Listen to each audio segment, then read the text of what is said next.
नमस्कार दोस्तों।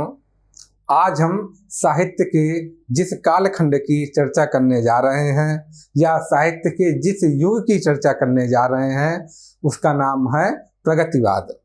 प्रगतिवाद की समय सीमा 1936 से लेकर 1943 तक है, अर्थात यह युग या ये कालखंड छायावाद से ठीक बाद से आरंभ होता है। जब हम इस कालखंड को पढ़ेंगे तो ये पाते हैं कि इस पर साम्यवादी दर्शन का या मार्क्सवादी दर्शन का बड़ा प्रभाव है। अब हम चूंकि जैसा कि हम लोग पढ़ते हैं तो क्या करते हैं, सबसे पहले उस युग की, उस कालखंड की प्रवृत्तियां देखते हैं, अर्थात उस युग में, उस दौर में क्या क्या चलता रहा इतिहास में, ये देखते हैं। और क्योंकि ऐसा क्यों करते हैं हम, ऐसा इसलिए करते हैं कि उस साहित्य के जो रचनाएं हैं उस पर उस समय जो चलता रहा इतिहास में उसका कहीं ना कहीं उन घटनाओं का प्रभाव पड़ता है, उन घटनाओं का प्रभाव देखा जाता है।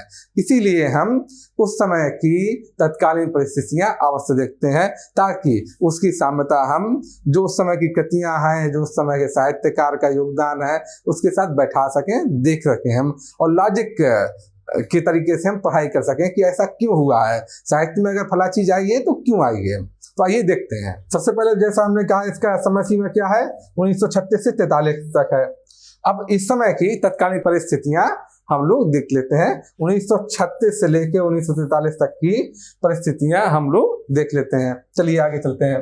उस समय की परिस्थितियों पर हम अगर चर्चा करें, बात करें तो क्या पाते हैं, उस समय क्या चल रहा था। उस समय रूस की जो साम्यवादी क्रांति हुई थी, रूस की जो साम्यवादी क्रांति हुई थी उसका क्या हुआ था, उसका विश्व भर में प्रसार चल रहा था। संपूर्ण विश्व में प्रचार क्यों हो रहा था कि रूस की जो क्रांति हुई थी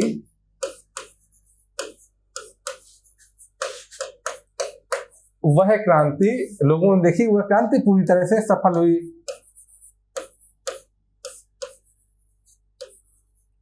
वह क्रांति पूरी तरह से सफल हुई थी और रूस में या सोवियत संघ जो बना था,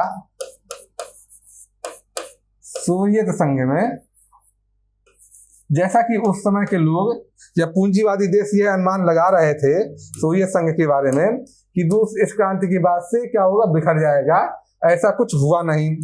उसके बजाय रूस की स्थिति पहले से बेहतर हो गई। रूस की स्थिति जो जार के समय में थी उससे अब बेहतर हो गई सोवियत संघ की स्थिति। वो हर मामले में, चाहे आर्थिक मामले हो, चाहे राजनीतिक मामले हो, चाहे सामाजिक मामले हो, हर मामले में वह पहले से बेहतर हो गया। तो लोगों ने ये देखा, प्रत्यक्ष रूप से देखा, उससे क्या हुआ, रूस की क्रांति का प्रभाव पूरी दुनिया में फैला, वैचारिक रूप से भी और वैसे भी। रूस की क्रांति का प्रचार प्रसार सब जगह हुआ। और रूस की क्रांति कैसी थी, साम्यवादी क्रांति थी। तो आपको साहित्य में भी देखेंगे, इस साहित्य में भी साम्यवाद का प्रभाव मिलता है, रूस की क्रांति का समर्थन मिलता है। रूस की क्रांति के प्रति साहित्य में भी, हर जगह के साहित्य में आपको समर्थन दिखाई देगा, ऐसा हम पाते हैं। आगे देखते हैं। भारत में 1930 के उस समय क्या हुआ था, व्यापारिक मंदी आ गई थी 1930 में, क्योंकि चालू कहाँ से हुई थी, अमेरिका से हुई थी। संयुक्त राज्य अमेरिका से ये मंदी चालू हुई थी और फिर धीरे धीरे करके संपूर्ण विश्व में फैल गई थी। अमेरिका से ये शुरू हुई और फिर धीरे धीरे करके संपूर्ण विश्व में यह मंदी फैल गई थी। जबकि सोवियत संघ में, यानी रूस में, सोवियत संघ में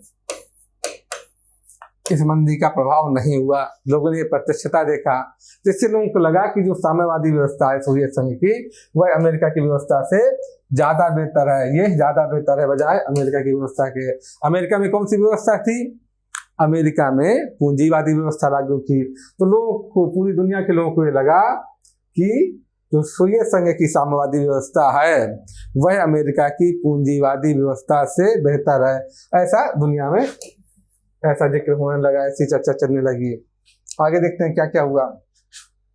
भारत में भी समाजवाद के प्रति रुझान बढ़ रहा था। किन किन घटनाओं से समझ सकते हैं, जैसे देखिए 1934 में क्या हुआ था? 1934 में कांग्रेस समाजवादी पार्टी की स्थापना हुई थी। कांग्रेस समाजवादी पार्टी की स्थापना हुई थी। ये पार्टी, हालांकि इसके जो नेता थे वो कांग्रेस से अलग नहीं थे, वो कांग्रेसी थे, कांग्रेसी नवयुवक नेता थे, कांग्रेसी ही नवयुवक थे। लेकिन इनका झुकाव कैसा था? इनका रुझान, इनका झुकाव वामपंथ की ओर था। तो इन लोगों ने मिलकर एक नई पार्टी बनाई थी, कांग्रेस समाजवादी पार्टी। इसका निर्माण इन लोगों ने किया था। तो ये क्या दिखा रहा है? समाजवाद के प्रति ही रुझाव या झुकाव दिखा रहा है। और क्या हुआ था? 1935 में प्रगतिशील लेखक संघ की स्थापना हुई थी। सज्जाद जहीर ने 1935 में प्रगतिशील लेखक संघ की स्थापना की थी। और ये कहां पर हुई थी? ये हुई थी लंदन में। लंदन में इसकी स्थापना हुई थी। फिर 1936 में क्या हुआ था? लखनऊ में प्रगतिशील लेखक संघ यानी प्रलेस का, लखनऊ में प्रलेस का क्या हुआ था? सम्मेलन हुआ था। और इसकी विशेषता क्या थी इस सम्मेलन की? इस सम्मेलन की विशेषता ये थी कि इसके अध्यक्ष कौन थे? इसके अध्यक्ष प्रेमचंद बनाए गए थे। प्रेमचंद इसके अध्यक्ष थे।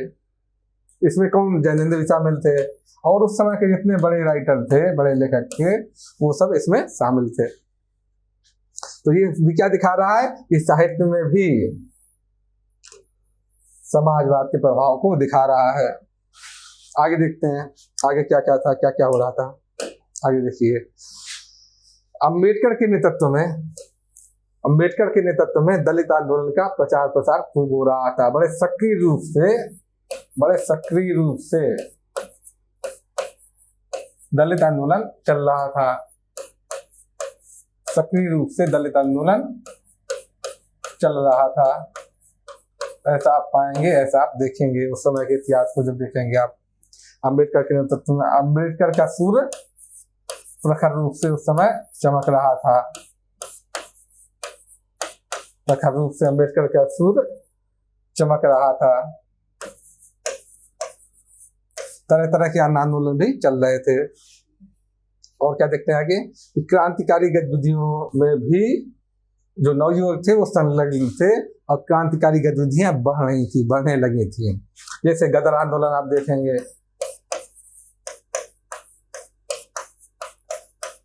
Hindustan socialist Republican army HSRA, इसका निर्माण और इसकी अपनी गतिविधियां बढ़ा रहा था। इसमें कौन शामिल थे?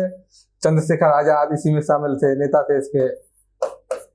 चंद्रशेखर आजाद को आप देखेंगे, या भगत सिंह को देखेंगे, आप राजगुरु को देखेंगे, ये सब इसी के सदस्य थे, इस संगठन के ही सदस्य थे। HSRA, Hindustan socialist Republican army. इसमें जो एस है वो किसका द्योतक है? वो समाजवाद का ही द्योतक है। यह समाजवाद को ही दिखा रहा है। ये देखिए, तो क्रांतिकारी जो थे उन पर भी समाजवाद का प्रभाव बढ़ रहा था। उसने भगत सिंह ने पुस्तक भी लिखी थी कि मैं नास्तिक क्यों हूं। उस सब पे आप देखेंगे तो स्पष्ट रूप से समाजवाद का प्रभाव उसमें दिखाई पड़ेगा।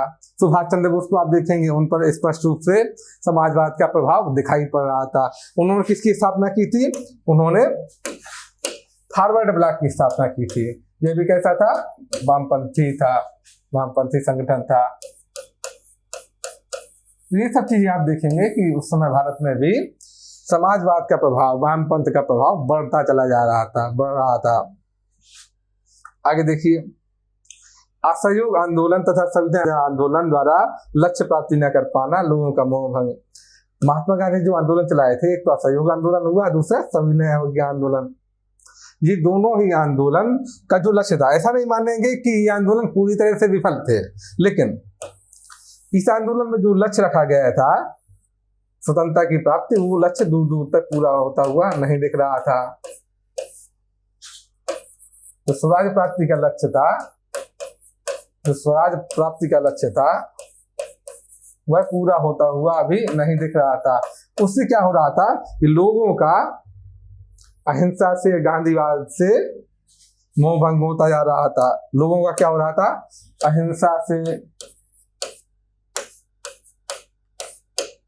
और गांधीवाद से, अहिंसा से और गांधीवाद से लोगों का क्या हो रहा था, मोह भंग हो रहा था, मोह भंग हो रहा था।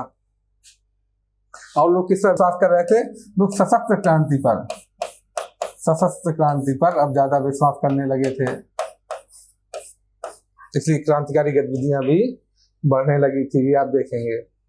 तो ये उस समय की तत्कालीन परिस्थितियां हैं, और उन परिस्थितियों में आप स्पष्ट रूप से देखेंगे न सिर्फ विश्व में बल्कि भारत में भी बड़ी तेजी से, बड़ी मात्रा में समाजवाद का प्रभाव बढ़ रहा था, वामपंथ का प्रभाव बढ़ता चला जा रहा था। ये आप यहाँ पर पाएंगे, ये आप यहाँ पर देखेंगे। उस समय मजदूर आंदोलन भी बड़ी तेजी से सक्रिय थे, और मजदूर आंदोलन लगातार प्रगति में थे, प्रगतिशील थे। उस समय देखेंगे आप एटक की स्थापना, all India trade union Congress, इसकी स्थापना, या और भी मजदूर संघों की, बहुत सारे मजदूर संघों की स्थापना, और बड़े बड़े नेता भी इनसे जुड़े हुए थे, जैसे कि डॉक्टर अंबेडकर मजदूर संघों से जुड़े हुए थे। और आप पाएंगे कि उन्होंने बहुत सारे इस दिशा में कार्य भी किए, जैसे कि ये मजदूरी के घंटे नियत हो, इस पर उन्होंने बड़ा कार्य किया। मजदूरी के घंटे नियत होने चाहिए। पहले क्या होता था, मजदूरों से 12-12, 14-14 घंटे तक काम लिया जाता था। डॉक्टर अंबेडकर का मानना था कि 8 घंटे से ज्यादा मजदूरी के घंटे नहीं होने चाहिए। तो उन्होंने इस मामले में काफी प्रगति भी की, और ये लागू भी कराया सरकार से कहकर। ये सब देखेंगे। या तिलक को देखेंगे, उनका मजदूरों के साथ बड़ा बेहतर संबंध था, तिलक, बाल गंगाधर तिलक। इस तरह बहुत सारे नेता आप देखेंगे जो कि मजदूरों से साथ जुड़े हुए थे, मजदूर संघ के साथ जुड़े हुए थे, ये आप पाएंगे।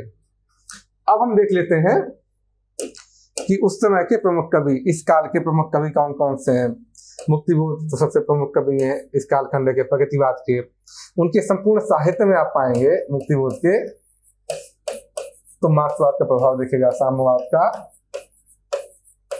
मुक्तिबोध के संपूर्ण साहित्य में आपको साम्यवाद का प्रभाव दिखाई पड़ेगा, आप देखेंगे।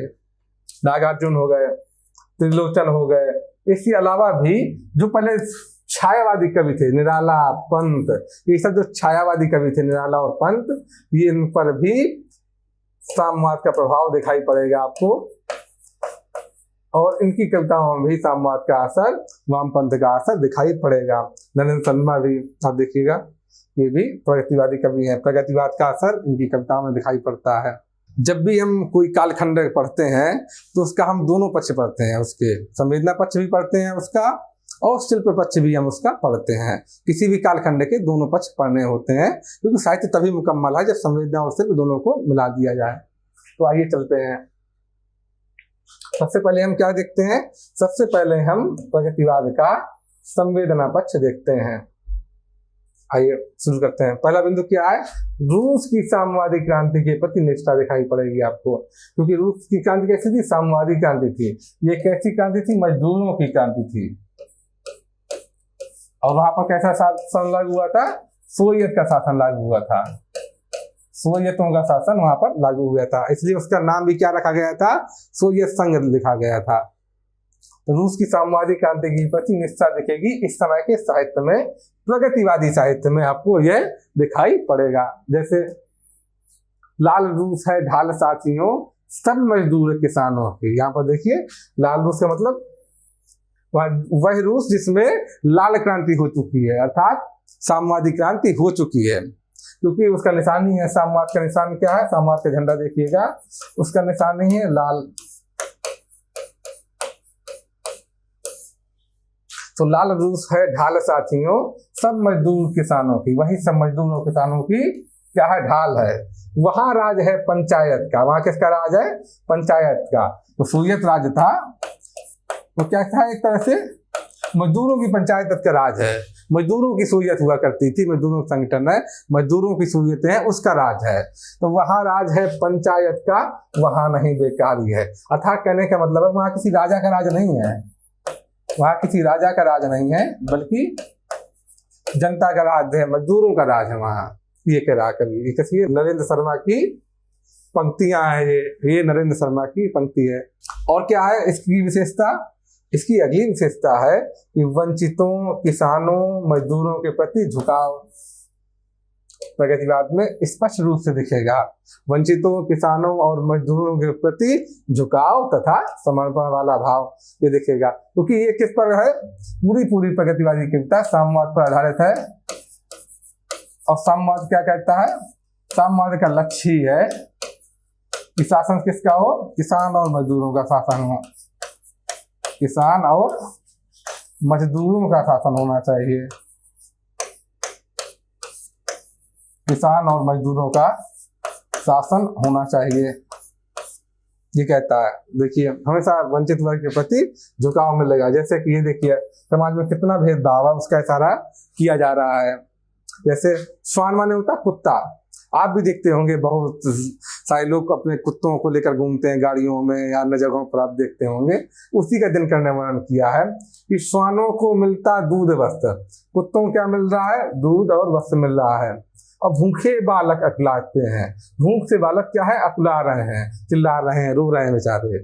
श्वानों को मिलता दूध वस्त्र, भूखे बालक अकुलाते हैं, और माँ की छाती से चिपक ठिठुर जाड़े की रात बिताते हैं। न तो भोजन है लोगों के पास, न वस्त्र है। भोजन और वस्त्र का कैसा अभाव है यहाँ पर देखिए। अब वहीं दूसरी तरफ कुत्तों को क्या मिल रहा है, दूध और वस्त्र मिल रहा है। तो ये जो भेदभाव है, ये जो शोषण है, इसी का चित्र खींचा है कवि ने, दिनकर ने खींचा है। तो ये क्या है, ये मार्क्सवाद की तरफ झुकाव है, मार्क्सवाद की कविता है। आप देखेंगे कि वंचितों के प्रति समर्पण और झुकाव का भाव है। भूख के कारण क्या क्या स्थिति उत्पन्न हो जाती है समाज में, क्या सामाजिक समस्या होती है, उसका वर्णन देखिए कि बाप बेटा बेचता है भूख से बेहाल होकर। भूख से बेहाल होकर, परेशान होकर क्या करता है, बाप अपना बेटा बेच देता है। ये स्थिति है समाज की, ये निराला का। यदि देखिए मेरे शब्द भाव उनके हैं, उनके मतलब वंचितों के हैं, वंचित वर्ग के हैं, वंचितों के हैं। मेरे शब्द भाव उनके हैं, मेरे पैर और पथ मेरा, मेरा अंत और अथ मेरा, ऐसे किंतु चाव उनके हैं। मतलब जो भी मेरे काव्य की भावना है, जो भी काव्य की वस्तु है, विषय वस्तु है, भावना है, वो क्या है, वो किसके प्रति है, वह इन वंचित लोगों के प्रति है। वो किसके प्रति है, वह इन वंचित लोगों के प्रति है। ऐसा ये कौन बोल रहे हैं, मुक्ति बुद्ध बोल रहे हैं। आगे देखिए, रूढ़ियों, परंपराओं और अंधविश्वासों का विरोध मिलेगा इसमें, क्योंकि मार्क्सवाद क्या करता है, मार्क्सवादी दर्शन में आप देखेंगे स्पष्ट रूप से किसका विरोध मिलता है, धर्म का विरोध मिलेगा, रूढ़ियों का विरोध मिलेगा। वो बोलता है धर्म क्या है, धर्म अफीम है, तो उसमें आपको धर्म का विरोध मिलेगा, रूढ़ियों का विरोध मिलेगा, और क्या मिलेगा, अंधविश्वासों का विरोध मिलेगा।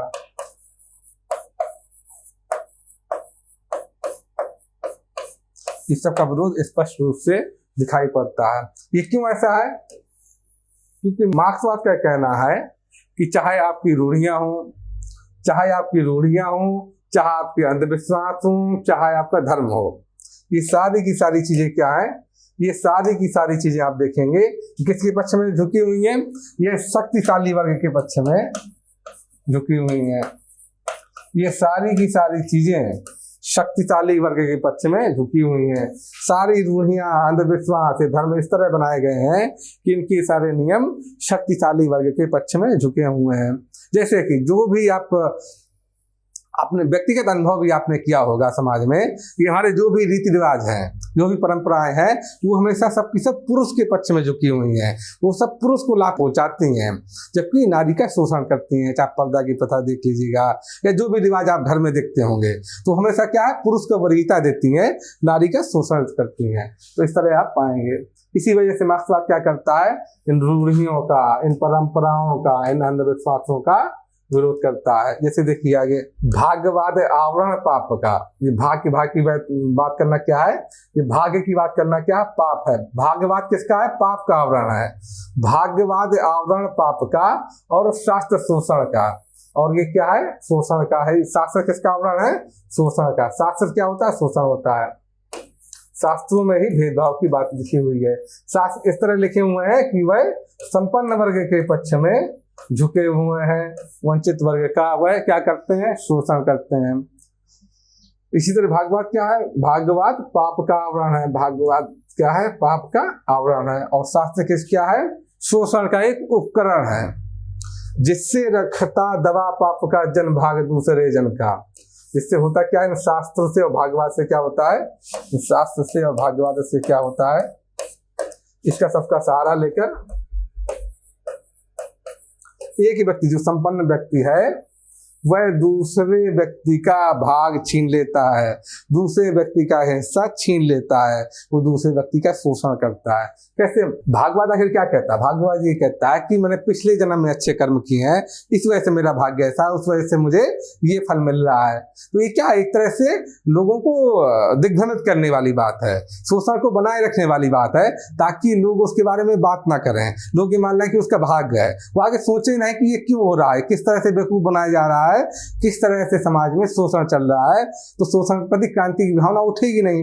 यदि व्यक्ति सोच लेगा कि पिछले जन्म का फल है मुझे मिल रहा है, तो कभी वो क्रांति की बात करेगा नहीं, कभी अपने विरुद्ध हो रहे शोषण के विरुद्ध वो कोई कार्य नहीं करेगा, कोई विचार लाएगा ही नहीं। इसलिए दिनकर ने इसको ऐसे कहा है। आगे देखिए मुक्तिबोध की लाइन कि इतना दिव्य, इतना भव्य, इतनी शक्ति, ये धर्म के लिए कह रहे हैं वो, इतना दिव्य, इतना भव्य, इतनी शक्ति, यह सौंदर्य, वह चित्र, ईश्वर भक्ति। ये किस तरह ईश्वर भक्ति के बारे में बोल रहे हैं मुक्तिबोध कि इतना दिव्य, इतना भव्य, इतनी शक्ति, यह सौंदर्य, वह चित्र, ईश्वर भक्ति।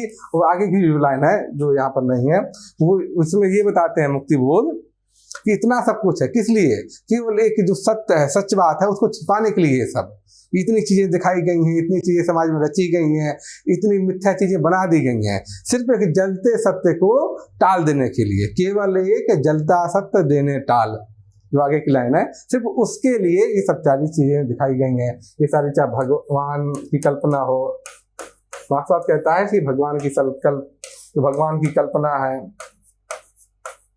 या ये धर्म के जो तरह तरह के नियम बनाए गए हैं, ये किस लिए हैं, ये सारे इसलिए हैं कि मनुष्य अपने शोषण के प्रति कभी जागरूक ना हो सके, उसके मन में कभी क्रांति की या विद्रोह की बात ना आए, ऐसा मार्क्सवाद का मानना है। आगे देखते हैं, इसमें क्या मिलेगा आपको, प्रगतिवाद में पूंजीवादी व्यवस्था का स्पष्ट रूप से विरोध मिलेगा। क्यों विरोध मिलेगा, क्योंकि मार्क्सवाद का मानना है पूंजीवादी व्यवस्था में क्या होता है, एक होता, दो वर्ग होते हैं, एक होता है पूंजीपति वर्ग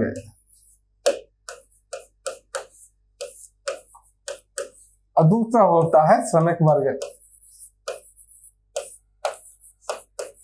पूंजीपति वर्ग अब शारीरिक श्रम नहीं करता, वो सिर्फ पूंजी लगाता है, उपकरण उसके होते हैं, लेकिन शारीरिक श्रम कौन करता है, शारीरिक श्रम करता है श्रमिक वर्ग, वो पूरा परिश्रम करता है।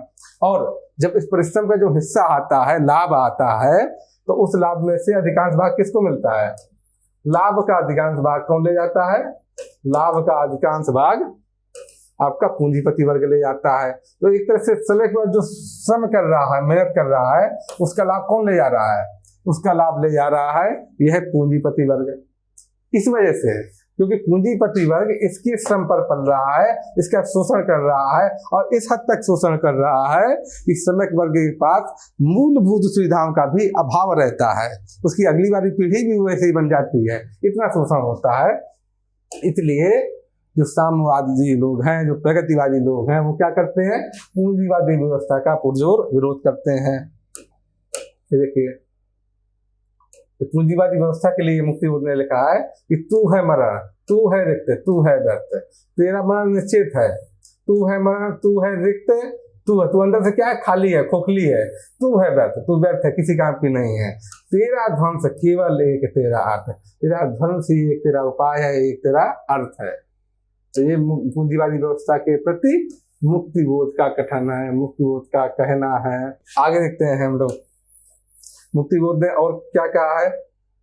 ये देखिए, जो हम बात कर रहे थे ना, ये इतना दिव्य, इतना भव्य, इतनी शक्ति, यह सौंदर्य, यह वैचित्र, ईश्वर भक्ति। उसी की अगली लाइन देखिए, इतना गूढ़, इतना गाढ़ सुंदर जाल, केवल एक जलता सत्य देने टाल। केवल एक जलते सत्य को टालने के लिए इतना सब प्रपंच रचा गया है। जलता सत्य क्या है? जलता सत्य ये है कि जो पूंजीपति वर्ग है वह क्या कर रहा है? पूंजीपति वर्ग है, जो पूंजीपति वर्ग श्रमिक वर्ग का शोषण कर रहा है। श्रमिक वर्ग का वो शोषण कर रहा है, बेहनता शोषण कर रहा है। यही सत्य बात है। वो उसके अधिकारों को हड़प ले रहा है, वो उसके लाभांश को हड़प ले रहा है। यही सत्य है। इसी सत्य को टाल देने के लिए धर्म की इतनी सारी व्यवस्थाएं बनाई गई हैं, इतने सारे प्रपंच रखे गए हैं समाज में, इतनी सारी रीति रिवाज परंपराएं रूढ़ियां बनाई गई हैं, सिर्फ इसलिए कि मनुष्य उसी में फंसा रह जाए, कभी क्रांति की बात ना करे, कभी विद्रोह की चेतना उसके मन में नहीं आए। तो उसी का जिक्र यहाँ पर मुक्तिबोध कर रहे हैं। और क्या मिलेगा प्रगतिवाद में? शोषण के प्रति जागरूकता का भाव तथा संघर्ष की बात मिलेगी। शोषण के प्रति जागरूकता और संघर्ष की बात मिलेगी यहाँ पर। जैसे देखिए, मैंने उसको जब जब देखा लोहा देखा। मैंने उसको, किसको? मजदूर और किसान को, मजदूर और किसान को। अब मजदूर और किसान में भी देखेंगे कि जो साम्यवादी लोग हैं वो मजदूर पर विश्वास ज्यादा करते हैं, किसान पर विश्वास अपेक्षाकृत कम करते हैं। ऐसा क्यों है? ऐसा इसलिए है कि मार्क्सवाद का मानना है कि मजदूर के पास खोने के लिए कुछ नहीं है। मजदूर के पास खोने के लिए कुछ नहीं है, उसका पहले से इतना शोषण हो जा रहा है और उसके पास संसाधन कुछ नहीं है, उसके पास संसाधन में कोई हिस्सा नहीं है, तो उसके पास खोने के लिए कुछ नहीं है, इसलिए वो क्रांति के लिए तैयार होता है। जबकि किसानों के साथ क्या है? किसानों के पास भूमि का संसाधन जुड़ा हुआ है, उसके लोभ में या उसके भय दबाव प्रलोभन में वो क्रांति से बचने की कोशिश करता है, क्रांति से भागता है।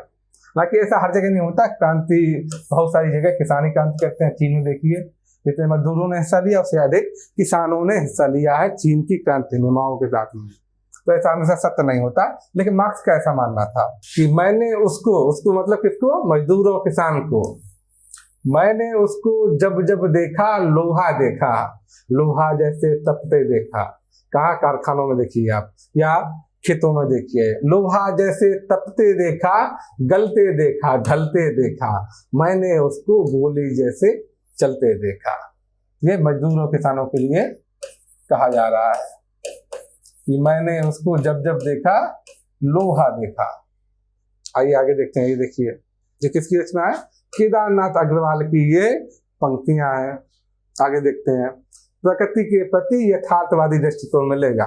यथार्थवादी दृष्टिकोण मिलेगा और कैसा दृष्टिकोण मिलेगा? उपयोगितावादी दृष्टिकोण मिलेगा। उपयोगितावादी दृष्टिकोण प्रकृति के प्रति मिलेगा। छायावाद में कैसा दृष्टिकोण था प्रकृति के प्रति? जब आप छायावाद में आप देखेंगे तो प्रकृति के प्रति कैसा दृष्टिकोण था? रोमानियत भरा दृष्टिकोण था। रोमानियत भरा था। भावुक किस्म का दृष्टिकोण था। भावुक किस्म का दृष्टिकोण था प्रकृति के प्रति कि छोड़ ध्रुवों की मैं तुझाया, तोड़ प्रकृति से भी माया, बाले तेरे बाल जाल में कैसे उलझा दूं लोचन। तो सब उस टाइप का भाव मिलेगा छायावाद में। यहाँ दृष्टिकोण कैसा है? यहाँ दृष्टिकोण हो गया है उपयोगितावादी, यानी प्रकृति को कैसी नजर से देखा जा रहा है? उपयोगिता की नजर से देखा जा रहा है, यथार्थवादी दृष्टिकोण से देखा जा रहा है। यहाँ दृष्टिकोण भावुकतावादी नहीं है, भाव दृष्टिकोण नहीं है, बल्कि दृष्टिकोण यथार्थवादी हो गया है। जैसे देखिए, कैसे दो सिके हुए भुट्टे सामने आए, सिके हुए दो भुट्टे सामने आए, तबीयत खिल गई, ताजा स्वाद मिला दूधिया दानों का। यहाँ क्या दृष्टिकोण है? उपयुक्तवादी। क्यों तबीयत खुल गई? क्योंकि ताजा स्वाद मिला दूधिया दानों का, तबीयत खिल गई। दांतों की मौजूदगी का सुफल मिला, दो सिके हुए दो भुट्टे आए, तबीयत खिल गई। नागार्जुन की लाइन है, कैसी है? उपयुक्तवादी लाइन है। ये देखिए, एक बीते के बराबर ये हरा ठिगना चना, बांधे मुरेठा शीश पर, छोटे गुलाबी फूल का सज कर खड़ा है। ये छोटा सा पेड़ होता है, जब उगता है आप देखेंगे, चने का पेड़ उगता है छोटा सा, और फिर छोटा सा फूल खिलता है। एक बीते के बराबर छोटा सा पेड़ है और फिर छोटा सा फूल खिला हुआ है, उसी का जिक्र कर रहा कवि कि एक बीते के बराबर ये हरा ठिकना चना, बांधे मुरेठा। मुरेठा होता है जो सर पर पगड़ी बांधते हैं किसान, उसको मुरेठा बोला जाता है। तो एक बीते के बराबर यह हरा ठिकना चना, बांधे मुरेठा शीश पर, छोटे गुलाबी फूल का सजकर खड़ा है।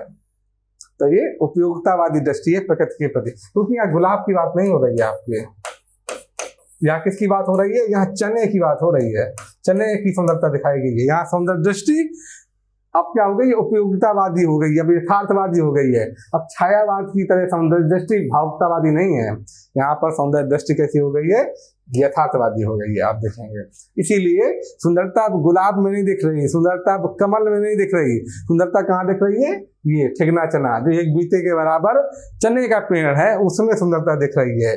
यह सुंदरता कहाँ है, दो जो सिके हुए भुट्टे आए हैं ना, उनमें सुंदरता दिख रही है। क्यों ऐसा है, क्योंकि इससे भूख मिट रही है, इससे जनता की भूख मिट रही है, जो कि जरूरी है। इन चीजें उस पर है कि किस तरह आधी जनता हमारी भूखी सो रही है, कभी नजर वहां पे पड़ी है। तो यहाँ पर प्रकृति की दृष्टि कैसी है, प्रकृति के प्रति छायावादी दृष्टिकोण नहीं है, प्रकृति के प्रति यथार्थवादी दृष्टिकोण यहाँ पर अपनाया गया है। उपयोगितावादी दृष्टिकोण यहाँ पर प्रकृति के प्रति अपनाया गया है। ये देखिए, ये नागार्जुन की है और ये केदारनाथ अग्रवाल की पंक्तियां हैं। यहाँ पर प्रेम कैसा है, सहज भाव से स्वीकारा गया है, जैसे समाज में सहज भाव से होता है ना, यथार्थवादी दृष्टिकोण से, उस तरह का प्रेम है। छायावाद में प्रेम कैसा है, छायावाद से इसलिए मैं तुलना कर रहा हूँ कि छायावाद ठीक बाद ये उगाया है, इसलिए छायावाद से बार बार तुलना होती है। छायावाद में प्रेम कैसा था, प्लेटोनिक टाइप का प्रेम था, प्लेटोनिक कैसा था, भाव किस्म का प्रेम था, वायवी किस्म का प्रेम था। वहां कभी क्या कहता है छायावाद में, तुम्हारे छूने में था प्राण, संग में पावन गंगा स्नान। वहां पर कभी ये बोलता है, उस तरह का प्रेम है, प्लेटोनिक प्रेम है। उस समय की नायिका भी आप देखेंगे, छायावाद की नायिका क्या मिलेगी कि वो अक्सर शादी नहीं करती, समाज सेवा में जीवन अर्पण कर देती है, त्याग ममता और करुणा की मूर्ति दिखाई पड़ेंगी। क्योंकि व्यवहार में ऐसा नहीं होता, भाई नारी भी तो व्यक्ति है, भाई नारी पुरुष में कोई अलग अंतर नहीं है, भाई थोड़ा सा जैविक अंतर है लेकिन विशेष अंतर नहीं है। नारी पुरुष दोनों समान है, दोनों एक दूसरे के संपूरक हैं, दोनों के स्वभाव में बहुत ज्यादा फर्क नहीं है। लेकिन यहाँ पर दिखाया गया था नारी त्याग ममता करुणा की मूर्ति है, उस तरह दिखाया जाता है। प्रेम कैसा, प्लेटोनिक किस्म का प्रेम है। आप देखेंगे छायावाद में, गद्य में देखें या काव्य में देखें, दोनों जगह ऐसा मिलेगा आपको इस तरह का। चाहे आप कमानी में देखें और चाहे आप मालती में देखें जो गोदान की है, या रंगभूमि की सोफिया में देखें, या स्कंदगुप्त की देवसेना में आप देखें, तो इस किस्म का प्रेम मिलेगा। नारी भी छायावादी मिलेगी, भाव किस्म का, वायवी चीजें मिलेंगी, हवाई चीजें मिलेंगी। लेकिन यहाँ पर क्या हो गया है, यहाँ पर आप देखेंगे प्रेम कैसा है, साधारण है, जो सहज भाव से आ रहा प्रेम, सहज भाव से दाम्पत्य जीवन वाला प्रेम है। तो दाम्पत्य जीवन में सहज भाव से जो प्रेम उपस्थित रहता है वैसा प्रेम है। देखिए कि मुझे जगत जीवन का प्रेमी बना रहा है प्रेम तुम्हारा, ये त्रिलोचन की लाइन है। या ये देखिए नागार्जुन की लाइन कि तुम्हारी दंतुरित मुस्कान, अद्भुत लाइन है, तुम्हारी दंतुरित मुस्कान मृतक में भी डाल देगी जान। ये सौंदर्य दृष्टि देखिए, ये तो प्रेम की दृष्टि देखिए, प्रेम दृष्टि, और साथ में सौंदर्य दृष्टि देखिए, इसकी अद्भुत है। ये सहज सौंदर्य दृष्टि है। ये सौंदर्य दृष्टि कैसी है, काल्पनिक नहीं है, ये सहज सौंदर्य दृष्टि है, सहज प्रेम दृष्टि है। सहज भाव से प्रेम को स्वीकारा गया है, उसे जीवन में उतारा गया है। ये देखिए, तुम्हारी दंतुरित मुस्कान मृतक में भी डाल देगी जान। विलासिता का विरोध मिलेगा। विलासिता का विरोध क्यों, क्योंकि मार्क्सवाद हमेशा पूंजीवाद का विरोध करता है। विलासिता का विरोध इसलिए मिलेगा क्योंकि उसे पता है कि विलासी जीवन कौन जी सकता है, पूंजीवादी व्यक्ति जी सकता है विलासी जीवन। जो मजदूर है, जो श्रमिक है, बेचारा विलासी जीवन कैसे जिएगा, जो मजदूर है, वो श्रमिक है, वो कैसे विलासी जीवन जिएगा। और जो व्यक्ति विलासी जीवन जी रहा है, ये विलासिता जी रहा है, ये किसके बल पर जी रहा है, ये इनका अंश, इनका हिस्सा हड़प कर, इनका शोषण करके ही विलासी जीवन जिया जा रहा है। जो भी विलासी जीवन जी रहा है वो दूसरे का हिस्सा हड़प पर, दूसरे का खून चूस कर, दूसरे का शोषण करके ही तो विलासी जीवन जी रहा है। इसलिए वो विलासिता का क्या करते हैं, विरोध करते हैं। वो उपयोगिता पर ध्यान देखते हैं, आवश्यकता पर जोर देते हैं, ना कि विलासिता पर। तो देखिए, हाय मृत्यु का ऐसा अमर का पार्थिव पूजन, जब विषम निर्जीव पदार्थ हो तो जग का जीवन। पंत ने लिखा है, पंत की लाइन है। तो विलासिता का विरोध इसमें लिखता है। प्रगतिवाद का अगला बिंदु है, देखिए, नकली दिखावे के लिए राष्ट्रवाद का विरोध। वैसे तो मार्क्सवाद का आप दर्शन पढ़ेंगे, मार्क्सवाद का दर्शन जब आप पढ़ेंगे तो मार्क्सवाद का दर्शन राष्ट्र का विरोध करता है, राष्ट्रवाद का या राष्ट्र का ही विरोध करता है। वो देखेंगे कि अब राष्ट्र का वो विरोध करता है। उसका मानना है कि साम्यवाद कैसा होगा, साम्यवाद अंतर्राष्ट्रीय होगा। जो राष्ट्र की सीमा है ना, ये भी एक तरह का बंधन है, वो उसको भी बंधन ही मानता है कि इसके दायरे में रखकर दूसरे राज्य के लोगों को, दूसरे राज्य के लोगों को लोग क्या करते हैं, शोषण करने की कोशिश करते हैं। एक राष्ट्र के लोग राष्ट्रीय भावना से युक्त होकर दूसरे राष्ट्र का क्या करते हैं, शोषण करने की कोशिश करते हैं, इसलिए वो राष्ट्रवाद का विरोध करता है। एग्जाम्पल भी है इतिहास में, जैसे आप देखें नेपोलियन ने जो फ्रांस की क्रांति की थी, फ्रांस की क्रांति का नहीं थी प्रसार किया था नेपोलियन ने। हर जगह फ्रांस की क्रांति का जो मूल है, फ्रांस की क्रांति के, उनका प्रसार किया था। लेकिन वास्तव में क्या किया, जितने आस पड़ोस के देश थे उन पर क्या किया, शासन जमा लिया, उनकी स्वायत्तता खत्म कर दी। इस क्रांति का नाम लेकर, इस फ्रांस की क्रांति के सिद्धांतों का नाम लेकर उसने क्या किया कि बाकी देशों की स्वायत्तता खत्म कर दी, स्वायत्तता खत्म कर दी। आसपास के जो भी देश थे उनको फ्रांस की क्रांति के मूल्यों का, फ्रांसीसी क्रांति के मूल्यों के प्रसार का नाम लेके ऐसा किया। तो इसी तरह से मार्क्सवाद इसका एग्जाम्पल देता है, और भी एग्जाम्पल देता है कि किस तरह से एक राष्ट्र के लोग दूसरे राष्ट्र के लोगों से विरोधी होते हैं, उनका शोषण करने का प्रयास करते हैं। इसलिए राष्ट्र की बात नहीं मानता मार्क्सवाद, राष्ट्रीय सीमाओं को नहीं मानता, वो अंतर्राष्ट्रीय मानता है। वो मानता है कि साम्यवाद पूरी दुनिया में आएगा, एक दिन पूरी दुनिया में मजदूरों का राज जाएगा। तो एक तो ये, दूसरा मार्क्सवाद का ये मानना है कि राष्ट्र का नाम लेके, राष्ट्रवाद का नाम लेके कुछ लोग क्या करते हैं, कुछ लोग बाकी लोगों को दिग्भ्रमित करते हैं, बाकी लोगों को राष्ट्र के नाम पर दिग्भ्रमित करते हैं और क्या करते हैं, शोषण करते हैं उनका। ऐसा मार्क्सवाद का मानना है कि बाकी लोगों का कुछ लोग दिग्भ्रमित करते हैं और उनका शोषण करते हैं। एग्जाम्पल भी आप देखेंगे, हिटलर, उसने भी राष्ट्रवाद कह के किस तरह से अपने देशवासियों का और लगभग पूरी दुनिया का उसने शोषण किया राष्ट्रवाद के नाम से ही।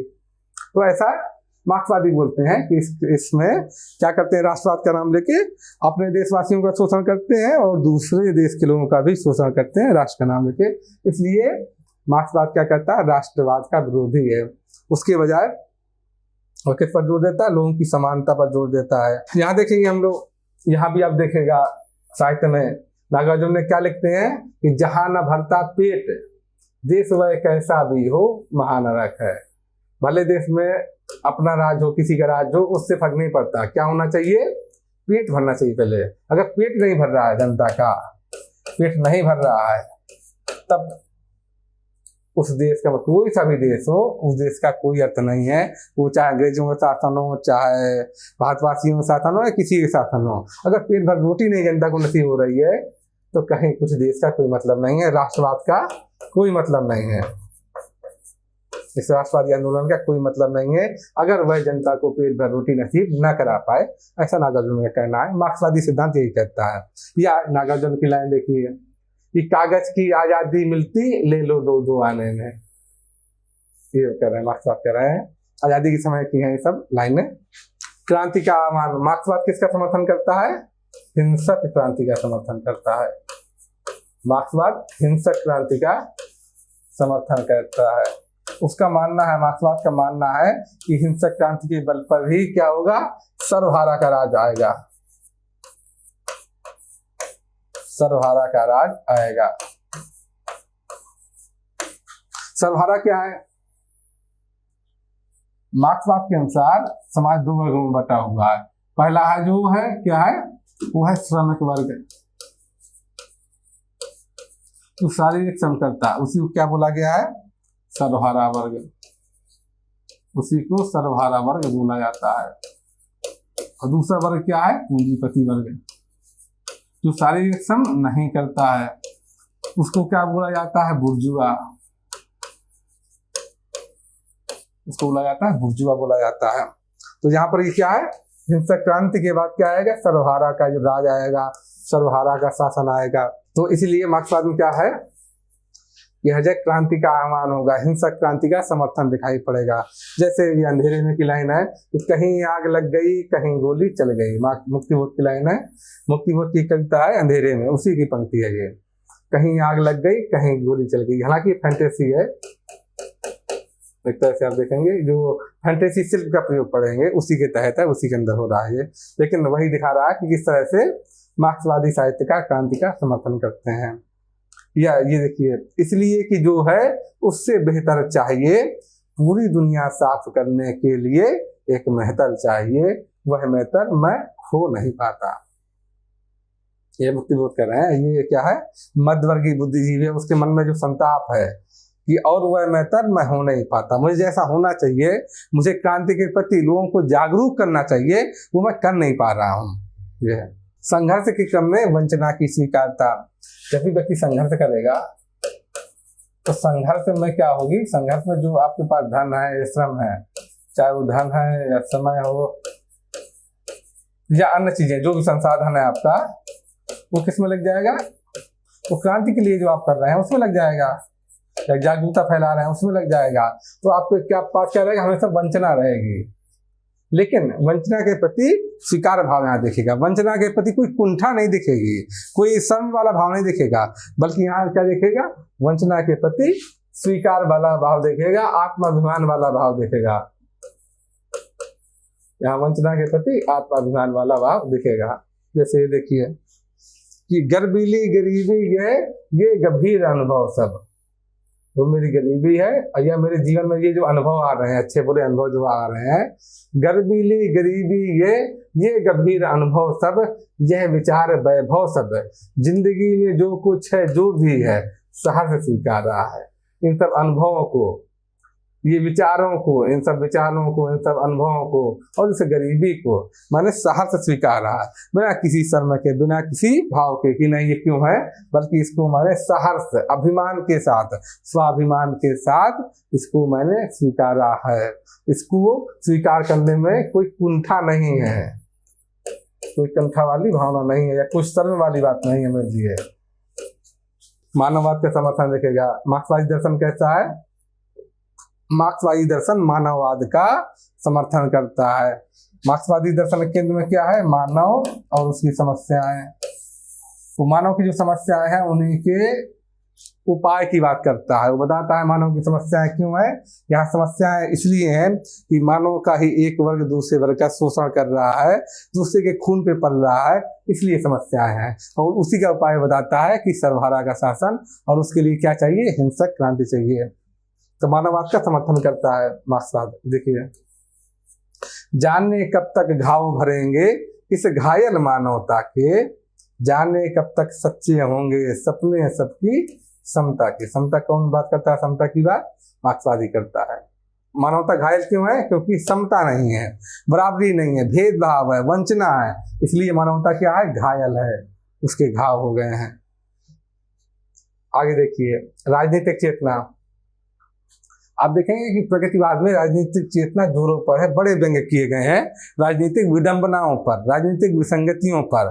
किस तरह लोकतंत्र में हमारे विसंगतियां विद्यमान है, या हमारी शासन व्यवस्था में, हमारी व्यवस्था में किस तरह विसंगतियां विद्यमान है, इस पर व्यंग्य खूब किया गया है। देखिए ये नागार्जुन की लाइन कि लौटे हैं दिल्ली से कल टिकट मार के। कौन सा टिकट?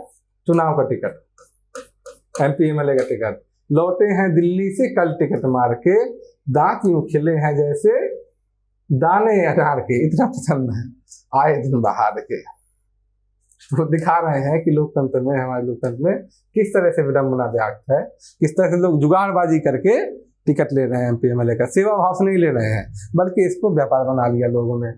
वही दिखाया गया है यहाँ पर।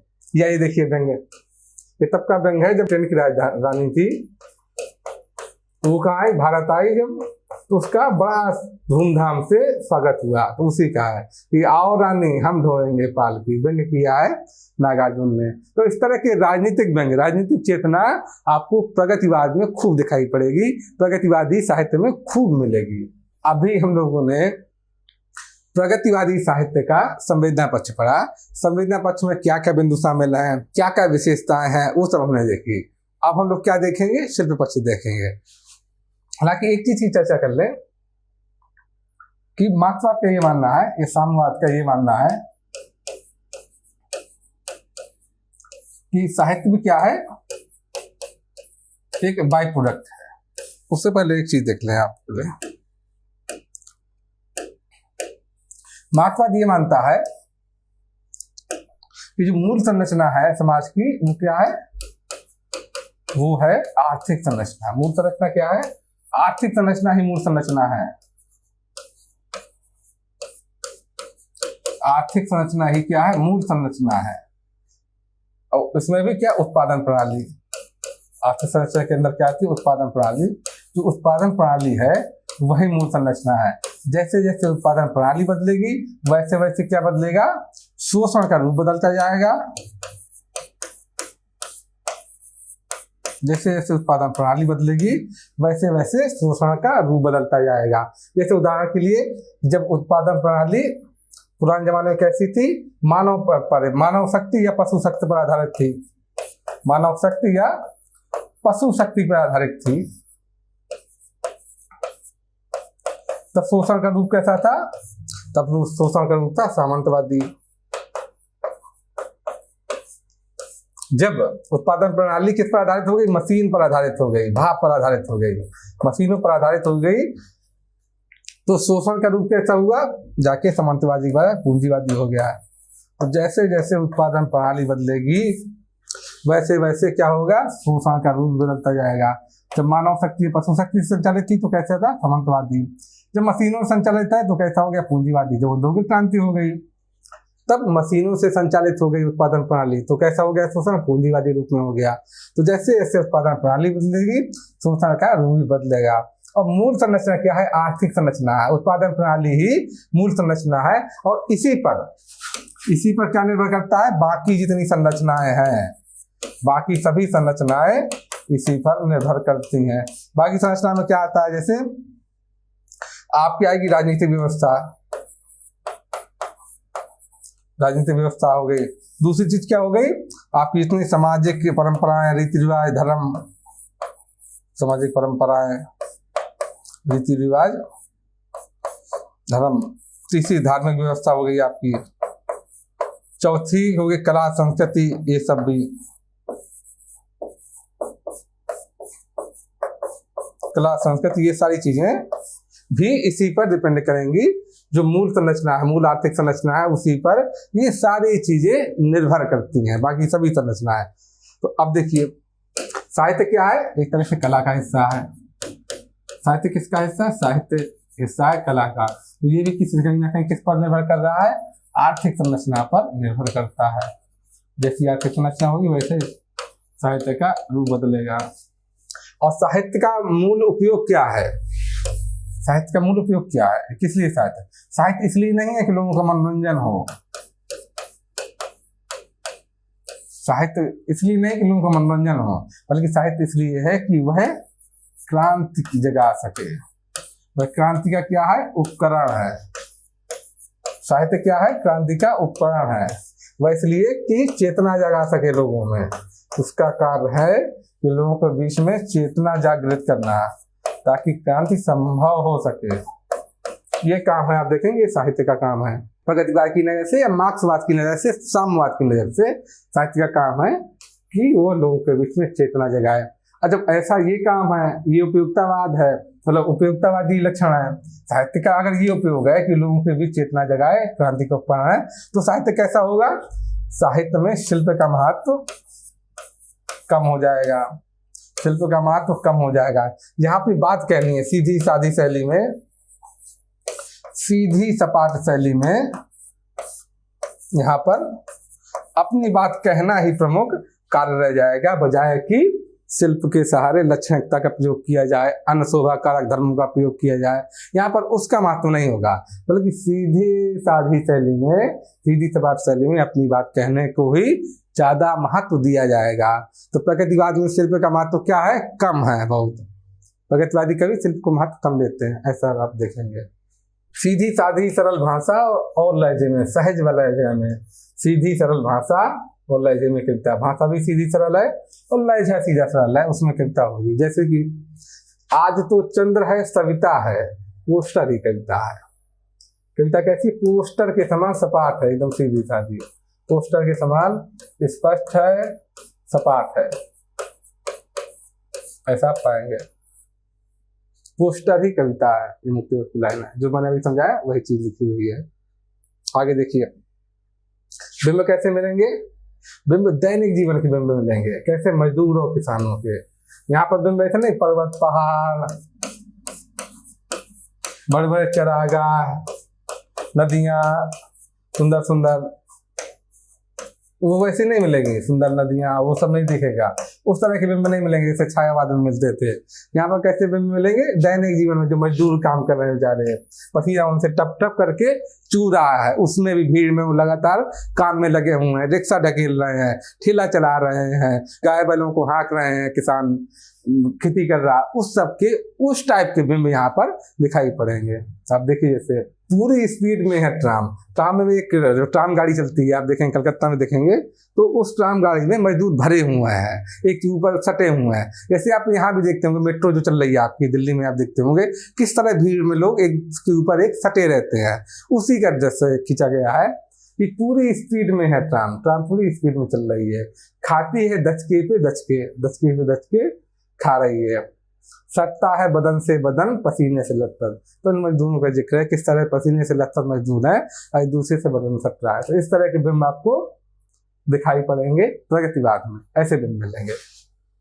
मजदूरों किसानों का बिंब मिलेगा, जो लोग श्रम कर रहे हैं, जो श्रम कर रहे हैं लोग, तो उस श्रम का बिंब यहाँ पर दिखाई पड़ रहा है। दैनिक जीवन से संबंधित विषय और उसके उदाहरण मिलेंगे कविता में, काव्य में। तो आम जन जीवन से संबंधित विषय है और उसी तरह से उदाहरण, उपमान योजना उसी तरह की होगी। जैसे देखिए, दाने आए घर के अंदर, ये अकाल की बात है, अकाल के बाद जब घर में अनाज आया है उसका जिक्र हो रहा है कि दाने आए घर के अंदर, कई दिनों के बाद चमक उठी घर भर की आंखें, कई दिनों के बाद, उसका बिंब खींचा है कि जब इतने दिनों में अकाल के बाद वो घर में जाने आए हैं तो कैसे घर भर की आंखें खुशी से चमक उठी हैं, उसका जिक्र यहाँ पर कर रहा है कवि। यह भी बिंब का बड़ा सटीक उदाहरण है, आप देख सकते हैं। ये देखिए, ये किसका जिक्र है? ये गांव का एक स्कूल है, गांव का एक सरकारी स्कूल है, और वो किस तरह से उसकी बुरी दशा है उसी का वर्णन कवि कर रहा है। गांव का एक सरकारी स्कूल है, वो किस तरह से दुर्दिन झेल रहा है, क्या हालत है उसकी, उसी की हालत देखिए कि घुन खाए सहतीरों पर की, सहतीरें जो है वो घुन खा गई हैं, घुन खाए सहतीरों पर की, 12 खड़ी विधाता बाचे। 12 खड़ी पढ़ा रहा, 12 खड़ी क्या बोलते हैं? आ ई उ ए ओ अंगा, इसको क्या बोला जाता है? इसको 12 खड़ी बोला जाता है। तो घुन खाए सहतीरों पर की, 12 खड़ी विधाता बाचे। विधाता को जो टीचर है, गुरु, गुरु को तो हमारे यहाँ गोविंद से यानी ईश्वर से भी ऊपर दर्जा दिया गया है, क्या उसी में व्यंग्य करते हुए लिख रहे हैं। उस पर जो व्यवस्था, यहाँ पर गुरु पर व्यंग्य नहीं है, जो व्यवस्था है उस पर व्यंग्य है।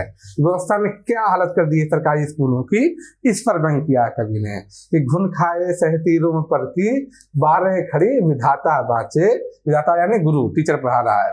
और फटी भीत है, दीवारें फट गई है, फटी भीत है छत चूती है, छत टपक रही है स्कूल की, फटी भीत है छत चूती है, आले पे बिस्तुइया नाचे।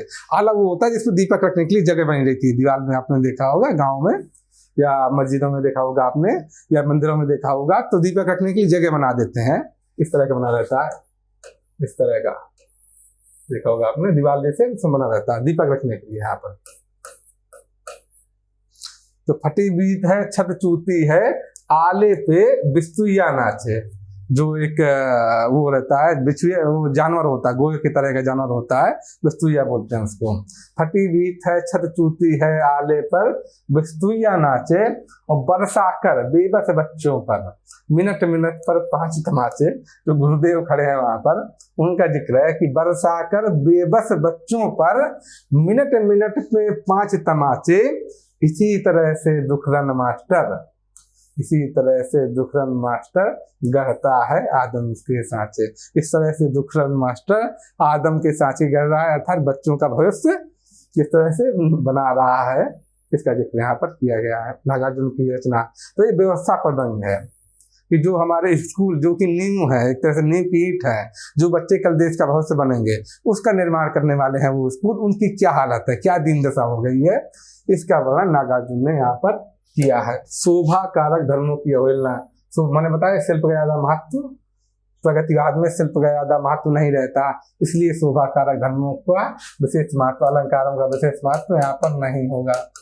जैसे देखिए पंत ने लिखा भी है ये चीज, तुम वहन कर सको जन जन में मेरे विचार, वाणी मेरी चाहिए क्या तुम्हें अलंकार।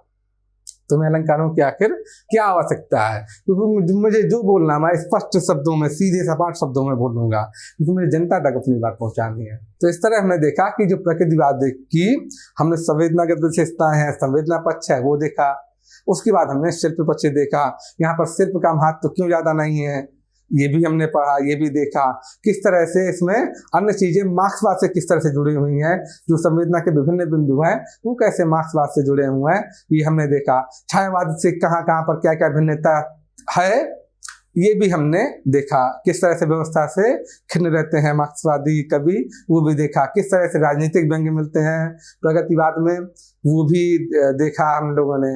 तो इस तरह से हम देखते हैं कि प्रगतिवाद हम लोगों ने यहाँ पर पूरा कर लिया, संवेदना पक्ष भी देख लिया, शिल्प पक्ष भी देख लिया, वो सारी चीज हमने यहाँ पर देखी। अब हम लोग अगली वीडियो में नया टॉपिक लेकर हाजिर होंगे, तब तक के लिए नमस्कार।